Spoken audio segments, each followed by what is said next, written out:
And howdy folks, Chief Meteorologist Neil Lilly here, taking a peek at the tropical update for September 29th of 2020, brought to the folks over there at Pine Belt Gutters and Remodeling.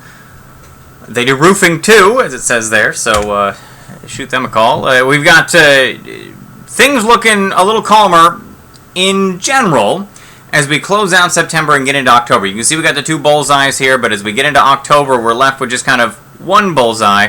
And the arrows here kind of indicating the general trend of systems as they develop and kind of where they go. And then as we get into November, things calm down. The storms generally tend to go the same direction, but we just don't have as many bullseyes on the map. All right, so what do we have out there right now? That's a good question. Well, we've got the one front that's moving into the Gulf of Mexico. A lot of convection associated with this into the Bay of Campeche. We got one little burst here and another little burst there. We got another little burst back over here too. But outside of that, I got to tell you, the rest of this stuff is not currently tropically active. It's out there, but it doesn't have its base in warm core convection. All right, so as we look at the next couple of days, so we do have an opportunity for development. That's as the cold front that's in here, right in here, and all the convection associated with that, as well as a little wave out here, and convection associated with that. They kind of end up in the same area. It isn't so much that where they combine, you get an area where, it's not like that, like you're watching Saturday morning cartoons or anything. It just so happens that both of these things are going to end up in an area that is going to be conducive for development as we head through the next few days. That area would be conducive whether or not we had this cold front in the area and whether or not we had this convection, this little wave back over here. It just so happens that that area where it is a little more conducive is going to have shower and thunderstorm activity nearby. So how does it look on the modeling? We'll start with the GFS, then we'll take a peek at the European here. You can see that we've got a whole mess of dry air back in behind this front. You can see that we've got a little bit of vorticity happening here. We've got some more a little bit back here. But outside of that, not really much doing. Now here we are on Thursday, Friday, and into Saturday. You can see that we end up with kind of a Central American gyre thing trying to develop here from the GFS. And this gyre is something you'll hear a lot about over the next few days. But we also still have this little area of vorticity back over here that's sort of worth watching. Cold front still, we get a little reinforcing shot as we head through Friday, Saturday, and then again into Sunday and Monday. Watch this as we head through Sunday and into Monday. Here comes, you see the reinforcing, I pointed at the screen like you guys could see.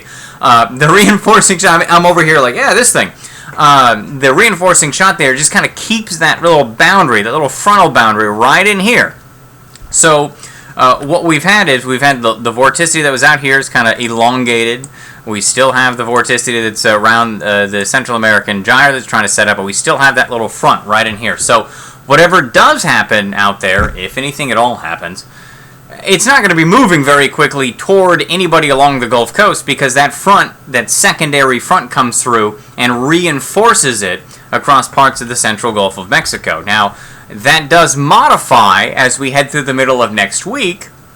You can see all the dry air is kind of locked up behind that over the southeast, but it does open the rest of the Gulf of Mexico.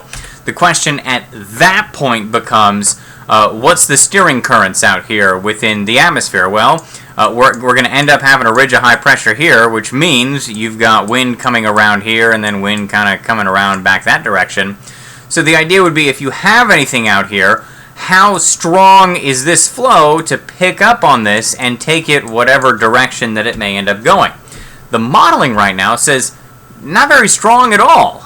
It still has a fair amount of vorticity stuck down here. It looks like some of it leaks up into parts of Texas, but it doesn't really converge anything into some kind of a storm. And it's all left over and still kind of hanging out around Central America there. Okay, but that's the GFS. Let's take a look at the European, see what that says. Okay, kind of the same thing. All right, so here we are. We've got our frontal boundary right in here. We've got a little bit of vorticity in here, more vorticity back here. Here we are Thursday afternoon. We go through Friday and into Saturday. We again, same idea, get a little reinforcing shot here on Saturday and into Sunday. So your front is still right in here. Your vorticity is in here. There's that. This thing has moved to about there.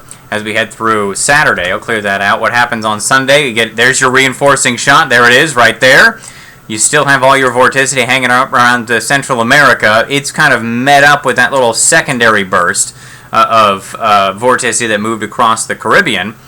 And Monday into Tuesday and Wednesday, we still have a fair amount of vorticity hanging out around, this big Central American gyre. But on Wednesday of next week, notice that this little boundary in here hasn't really moved much at all. And then as we head through Thursday and Friday, that's when it starts to lift to the north. But it doesn't lift on the European quite as far to the north as it does on the GFS. And thus, you're left still, in a week, we're sitting in the same place. So this may not be something that moves very quickly. It may not coagulate very fast. And we may not get a system out of this. I know it's a 50% chance over the next 5 days, but we may not have a system out of this thing in the next 5 days, or we may.